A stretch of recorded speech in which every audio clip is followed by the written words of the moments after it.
Staff Sergeant Lionel Decker dropped the mission folder on the table in front of her. Not handed it, dropped it. The way you drop something you don't believe belongs to someone. The papers scattered, some of them sliding off the edge onto the floor, and Decker didn't reach for them. He looked at her and said, loud enough for the 12 men in that room to hear every word clearly, Intel doesn't need a babysitter and we don't need whatever this is. Go find the civilian support office. I think they have coffee. The room went quiet for exactly 1 second. Then it didn't. Staff Sergeant Tomas Ruiz, standing near the back wall, made a sound that wasn't quite a laugh, but was close enough. Specialist Wade Prentice, 23 years old, 6 months into his first overseas deployment, turned away like something embarrassed him. 2 others exchanged a look that communicated everything they weren't going to say out loud. The laughter that followed was the specific kind that happens when a room full of people all at once and without coordination, that something is funny because it confirms what they already believed. She was standing near the door when it started. She was still standing near the door when it stopped. She didn't pick up the papers. She didn't raise her voice. She looked at Decker with eyes that were completely still, the kind of still that doesn't come from composure alone, but from something deeper than that, something that gets built slowly over years of standing in rooms exactly like this one. And she said nothing. And the silence she chose, that particular deliberate silence, was the first that should have told everyone in that room that they had already made a mistake. Not that any of them understood that yet. Her name was not on the assignment manifest. That was the first thing that bothered Master Sergeant Elias Croft, who ran personnel coordination at Camp Brauer and took the job seriously, the way people take jobs seriously when they have been doing them long enough to understand exactly how badly things go wrong when somebody doesn't. Croft was 41 years old, had 17 years in, and had a particular intolerance for paperwork that didn't add up. He intercepted her in the corridor outside the operations room. Ma'am, his voice was neutral, professional. I need credentials and authorization before you go any further into this building. She reached into the canvas bag over her shoulder, pulled out a sealed envelope, and handed it to him. He opened it. Read the first page. Read it again. Something moved behind his eyes that wasn't quite recognition and wasn't quite alarm, but existed in the territory between them. This clearance level isn't something I can verify on site, he said. I know, she said. You'll need to contact Colonel Svein directly. He's expecting your call. Croft looked at her. You know the colonel? We've never met, she said, but he knows I'm here. There was a pause. Croft looked back at the envelope. Then he looked at her. Something in his expression shifted in the way expressions shift when a person who was very certain about something 30 seconds ago is no longer certain about it at all. Wait here, he said. Of course, she said. He went inside. She waited. She didn't check her phone. She didn't shift her weight. She stood in the corridor and looked at the wall the way someone looks at something they're not actually seeing because they're thinking about something more important than walls. Croft came back 6 minutes later. Whatever Colonel Svein had said to him had changed his posture. Not dramatically, subtly. The particular adjustment that happens when a person realizes the frame they were working inside was the wrong frame. You're cleared for the briefing, he said. His voice had changed in a way he probably wasn't aware of. Thank you, Sergeant, she said, and walked past him. Croft watched her go. For a moment, before he reassembled his professional expression, his face showed something that none of the men who had been laughing in that room would have had the context to understand. He looked unsettled in the specific way people look unsettled when they have just been given information that doesn't fit the story they were already telling themselves. Her name was Staff Sergeant Sorne. She was 31 years old. She had been doing this since she was 22. The briefing that morning was a standard forward intelligence coordination meeting, except that nothing about the situation it described was standard. Camp Brauer sat in a narrow valley in northeastern Syria, the kind of geography that made everything harder. Resupply, communication, tactical movement, all of it compressed and complicated by terrain that had no interest in the preferences of the people operating inside it. The unit assigned to Brauer was a joint task force, 12 operators, drawn from 3 different special operations components, running a mission that had been generating intelligence for 4 months and had now reached the point where the intelligence needed to become something else. The target was a transit node, not a compound, not a fixed position, but a location that functioned as a waypoint for a network that moved people and materiel across the Turkish border in ways that created problems that had to be addressed. The node was used irregularly, which made it nearly impossible to hit on a schedule. The latest intelligence suggested it would be active within a 72-hour window. The window was the problem. Hitting a moving target at an unknown time in a location with multiple approach vectors required real-time intelligence analysis at a level that the unit's organic assets couldn't provide, which was why she was there. Lieutenant Colonel Ansel Vaith stood at the front of the room next to a projection showing satellite imagery of the target area, a cluster of structures in a dry river valley, 2 access roads, 3 possible observation positions, and enough geographic complexity that the mission planning had been generating competing proposals for 6 weeks without resolution. Vaith was 51 years old, the kind of officer who had been in enough rooms like this one that he no longer needed the room to know he was in charge. His authority was the kind that didn't announce itself. "Gentlemen," he said, and then stopped because the door had opened and Sorne had walked in and taken a seat along the back wall. Every head in the room turned. The silence lasted maybe 2 seconds. Then Decker spoke from the middle of the room, his voice carrying the particular confidence of a man who is absolutely certain he is doing someone a favor. "Ma'am, I think there may have been a routing error. This is a closed operational briefing." "I know," she said. "I have clearance." Decker's confidence didn't disappear. It changed shape. "Operational clearance for this meeting is specific to this unit and this mission parameter.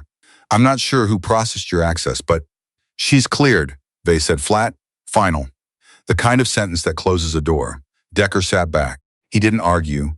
He didn't have to, because the look he exchanged with Ruiz beside him communicated everything the words hadn't. The looks that moved through that room in the next 30 seconds, small, private, fluent in the particular wordless language of people who have worked together long enough to stop needing words for things, were all saying the same thing. Who is she? Why is she here?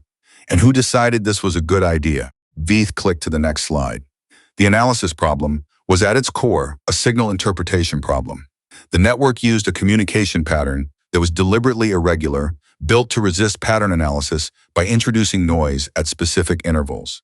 Breaking through the noise required someone who could distinguish between signal artifacts and genuine indicators in real time, under pressure, with incomplete information and no margin for error. The intelligence community had 3 people in the world capable of doing it at the level this mission required. 2 of them were unavailable. The third was sitting along the back wall of a briefing room in northeastern Syria. Nobody in that room knew that yet. Decker knew it least of all. After the briefing, the comments started moving through the base, the way comments always move through small forward positions, fast, with momentum, and without much thought given to whether they were accurate. Somebody's political hire, an oversight assignment. Pentagon optics, somebody said, because nothing in the military gets explained by competence, when incompetence is a more entertaining theory. By the time she had walked twice from the operations building to the communications shelter, the story that the base had collectively decided to believe about her was already fully formed and already wrong in every particular. She heard most of it. She had the kind of hearing that people develop when they spend a long time in environments where information is rarely given directly and mostly has to be gathered from what's available. She heard it and she filed it the same way she filed everything. Not as noise, not as signal, but as data that might be relevant later. Ruiz caught up with her outside the comm shelter at 1400 hours. He was carrying a coffee mug and an expression that he probably thought read as helpful.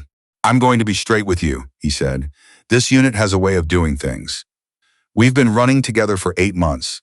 New elements coming in late in a mission cycle create friction." "I understand," she said. "I don't think you're going to find this environment particularly." "Sergeant Ruiz," she said, not unkindly, just directly. "I know your record. Mosul, 2019, the secondary breach on the Tarmia safe house. The signal intercept that made that possible came from an analyst attached to the same program that sent me here." She paused. That analyst was operating blind because the unit on site didn't brief her properly. The breach still worked, but it took 40 minutes longer than it should have, and 2 of your people took secondary fragmentation because of the delay. She looked at him steadily. "I'm not here to create friction. I'm here so that doesn't happen again." Ruiz stood there for a moment. He opened his mouth, he closed it. The mug in his hand suddenly seemed like something he didn't know what to do with. "How do you know about Tarmia?" he said. "I read your file before I came," she said. "I read everyone's file." She went into the comms shelter and closed the door behind her. Ruiz stood outside it for a long moment. Then he walked back toward the operations building, and he didn't say anything to Decker when he got there, which was itself a kind of answer to a question Decker hadn't asked yet. The signal came in at 3:47 hours the following morning, not the target signal. A preliminary indicator, a specific communication artifact that the network used as a pre-positioning marker. It was the kind of thing that required 16 months of pattern analysis to recognize and less than 2 seconds to miss if you weren't looking for exactly the right shape in the noise. The duty analyst on watch, Specialist Corey Thatch, 26 years old, 3 months in the role, saw it, flagged it as probable noise, and logged it correctly according to standard protocol. Standard protocol was wrong. Sorne was at the comms station 12 minutes later, not because she had been woken up. She was already awake because she'd been awake most of the night, running the signal data from the previous 48 hours through a calculation in her head that she had been building for 3 days. She looked at what Thatch had logged. She looked at the surrounding data. She pulled up 3 specific additional feeds and cross-referenced them in the time it took Thatch to refill his coffee. "This isn't noise," she said. Thatch looked at the screen. "Protocol classifies. Protocol was written for a different communication signature," she said. "This network changed their artifact pattern 14 months ago. The updated classification framework is in a supplemental that hasn't been integrated into the base protocol package yet." She pulled up the indicator on a second monitor. "This is a pre-positioning marker. It means the node activates within 18 to 22 hours. Thatch stared at the screen. "How certain are you?" She looked at him. "Certain enough that I'm here at 0400. He picked up the radio. Vaith was in the operations room by 0430. Croft was there. Decker was there, which had required someone waking him up, which had not improved his mood. He stood in the back of the room with his arms crossed and the expression of a man who has been pulled out of sleep to be told that someone he didn't want to be there had found something he wasn't sure he believed. "Walk me through it," Vaith said. She walked him through it. She was precise and sequential and used exactly as many words as the explanation required and not one more. She showed him the artifact, the cross-reference, the supplemental pattern analysis, and the time window. She showed him 2 previous instances where the same signature had preceded confirmed node activity, one in April and one in August, both of which had been logged as noise at the time and had only been identified retroactively when the node activity was confirmed by other means. When she finished, the room was quiet. Decker was the one who broke it. "We've been analyzing this network's signals for 4 months, he said. His voice was controlled. Professional. But there was something in it that was looking for a way to be right. Our analysts haven't flagged this pattern." "I know," she said. "The supplemental update I'm referencing was distributed to Tier 1 analytical programs 6 weeks ago. It hasn't reached standard forward deployment packages yet. So you have access to analysis that we don't have access to," Decker said. "Yes," she said. "And you want us to restructure a mission that's been planned for 6 weeks based on your interpretation of data that we can't independently verify. I want you to make a decision with complete information," she said. "What you do with that information is your call." There was a pause. Vaith looked at the data on the screen. Then he looked at Croft. Then he looked at Decker. Then he looked at her. "If you're right," he said carefully, "what does this window require from us?"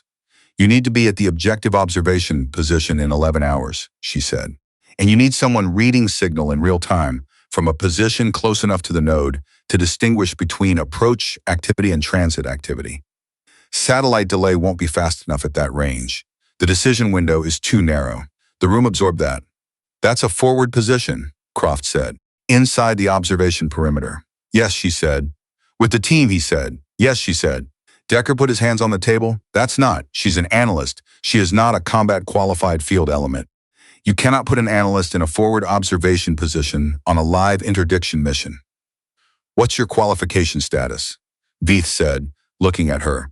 "That information is classified above the clearance level of everyone currently in this room," she said.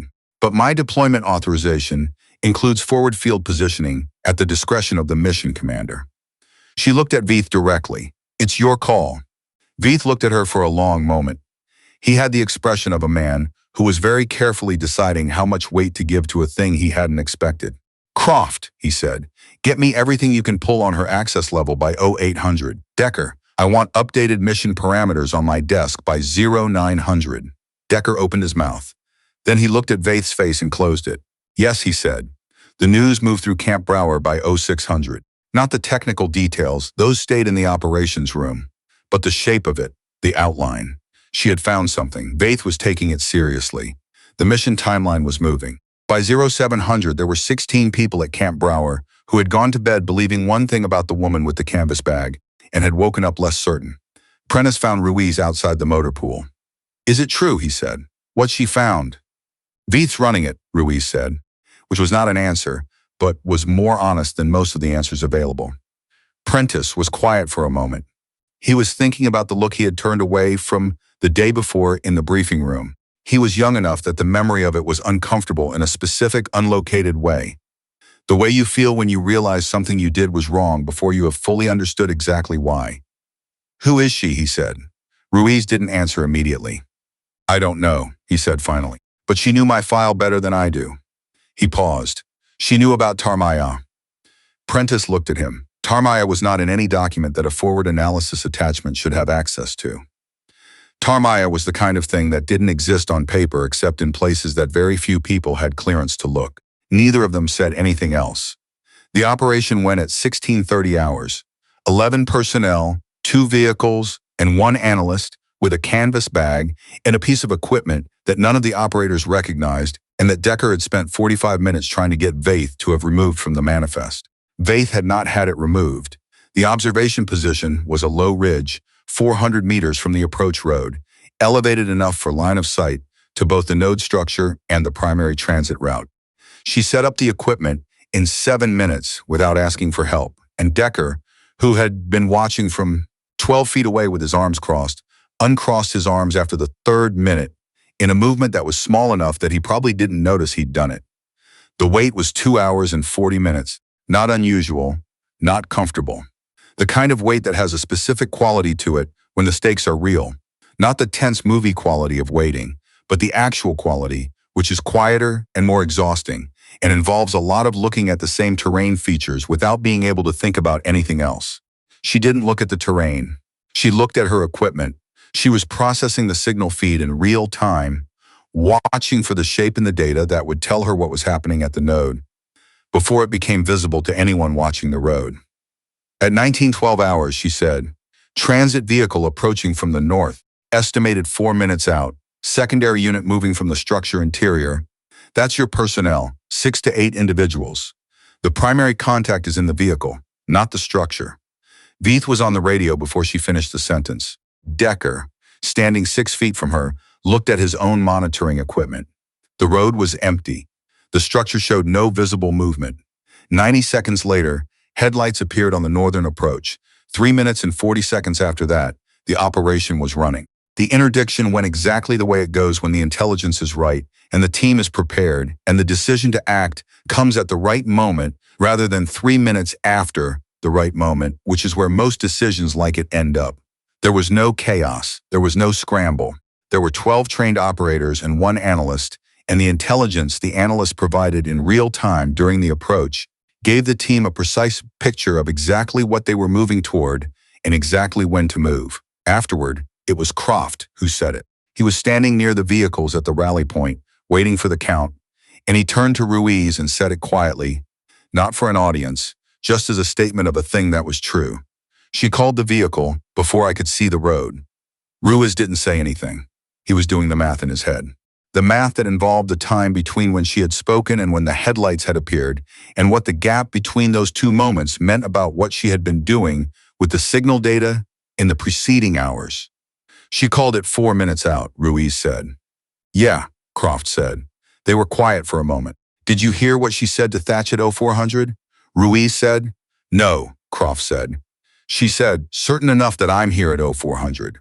Ruiz looked out at the road. "Certain enough that I'm here at 0400. Like that's the only metric that matters." Croft looked at him. Then he looked at the vehicle she was standing beside, methodically breaking down her equipment in the dark with the same efficiency she'd used, putting it together 6 hours before. Not hurrying, not celebrating, working. Decker's going to have a problem, Croft said. Decker already has a problem, Ruiz said. Decker, for his part, was sitting on the tailgate of the second vehicle and not saying anything to anyone, which was itself a kind of thing. He was not a man who often chose silence. He chose it now because the alternative was saying something he hadn't finished thinking yet, and he was enough of a professional to know the difference. What Decker was thinking about was the folder he'd dropped on the table in front of her 23 hours ago. He was thinking about the specific sound it had made on the table and the papers that had gone off the edge and the thing he'd said afterward. He was thinking about how certain he'd been. He was thinking about how certain he had been for so long and in so many rooms and in so many situations that the certainty itself had stopped feeling like a choice and had started feeling like a perception, like he was simply seeing things as they were, rather than as he had decided they were. That was the part that was uncomfortable. Not being wrong about her specifically. Being wrong in the specific way he'd been wrong, the way that had nothing to do with anything she'd done, and everything to do with what he'd decided before she'd done anything at all. He was still sitting with that when she walked past him to the second vehicle. Sorne, he said. She stopped. He was quiet for a moment. The tailgate was cold under his hands. The signal artifact at 0400, he said. How long had you been running that analysis? Since the first morning, she said. He looked at her. You were in camp for 3 hours before you identified it.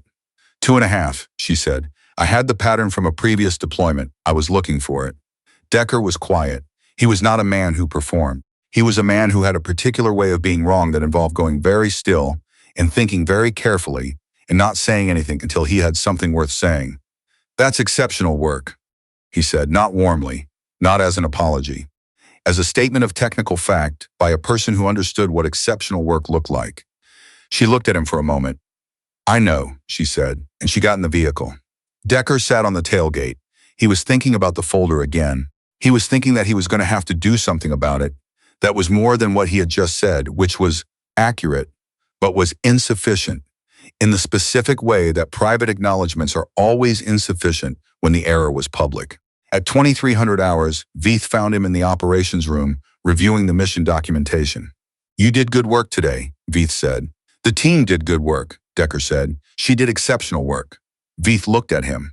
There was something in Decker's voice that Veith recognized, not quite discomfort, not quite reckoning, but the specific sound of a person who has revised something important and is still integrating the revision. She was right about everything, Decker said.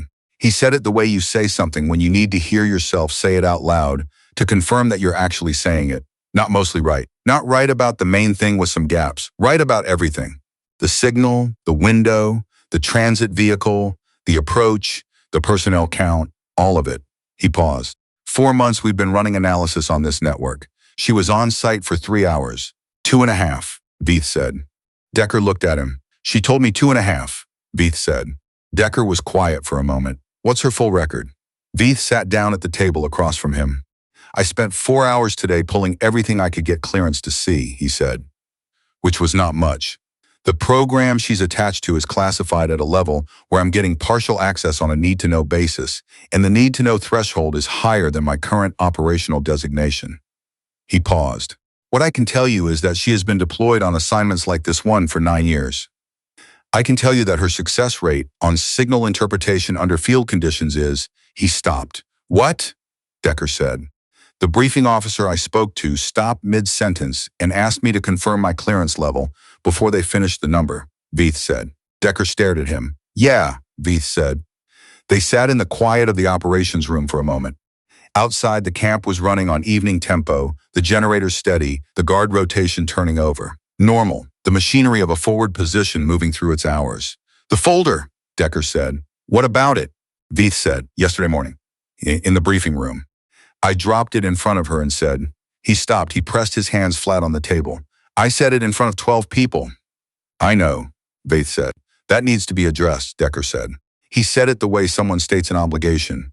Not looking for permission, not asking for advice, just saying a true thing out loud so that it is officially said. It does, Veith said. The following morning, before the 0800 briefing, Prentice knocked on the door of the comm shelter. He had been working up to this since 2200 the previous night, which anyone who knew him could have predicted because Prentice was the kind of 23-year-old who took the things that bothered him seriously enough to do something about them, rather than just let them sit. She opened the door. He stood in the entrance. "I wanted to say something," he said. "Okay," she said, "in the briefing room yesterday. When Sergeant Decker?" He stopped, started again. "I looked away. I didn't say anything. I didn't do anything." He looked at her directly. "That was wrong. I knew it was wrong when it was happening, and I did it anyway, and I want you to know that I know that." She looked at him for a moment. At his 23 years old, at the specific expression of someone who is in the early part of the process of figuring out who they're going to be and is trying to get that right. "Prentice," she said, "you're going to be in a lot of rooms over the next 20 years. There are going to be a lot of moments like that one." She paused. "The fact that you know you made one today is the thing that matters." He stood there for a second.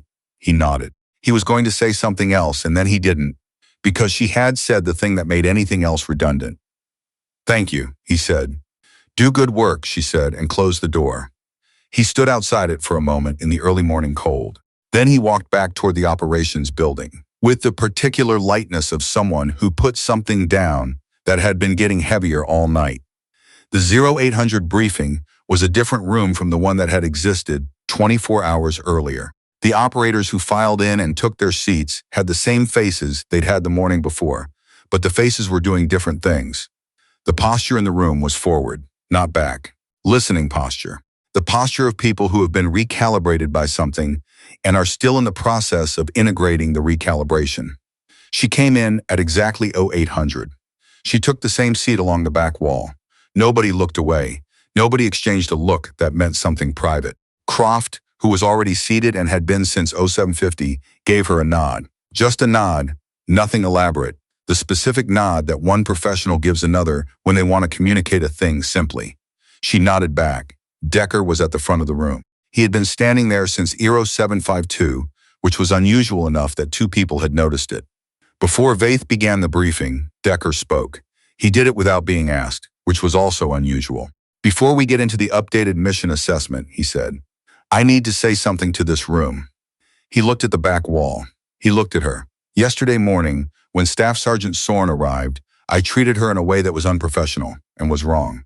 I said what I said in front of all of you, and I'm addressing it in front of all of you because that's what it requires." He didn't look at the table. He didn't soften it.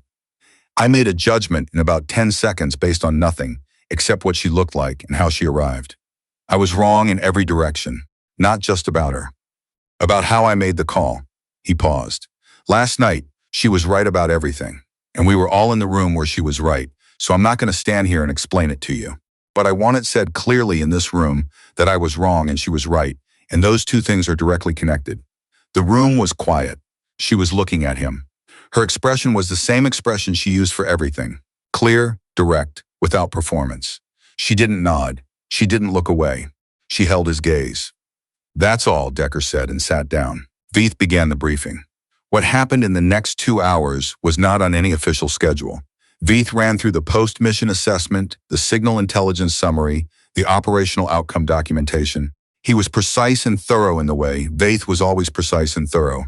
And then before he closed the briefing, he said her name, her full name, her rank, her role, out loud in a room, in a way that was going into the official record, because Vaith was the kind of officer who understood that the official record is not a passive document. It is built actively by the choices of people who decide what gets written down. The signal intelligence that enabled last night's interdiction was identified and interpreted under field conditions by Staff Sergeant Sorne, Vaith said. Her analysis was accurate in every particular. Her forward positioning was decisive. Her work prevented an intelligence gap that, based on our prior analysis protocols, would have cost us the window entirely. He looked at her across the room. "That goes in the record, with her name on it, and I will argue that designation up whatever level it needs to go." The room absorbed this. Ruiz, who had been sitting very straight since Decker's statement at the top of the briefing, leaned forward slightly. "How long?" he said, and then stopped and rephrased. "How many times has she done this?" "Not here, in total." Vaith looked at Sorne. She was quiet for a moment. 17 deployments, she said. 14 successful interdictions. 3 that were successful in part because the intelligence was accurate, even though other factors affected the outcome. Ruse stared at her. 17 in 9 years, she said. The room was very still.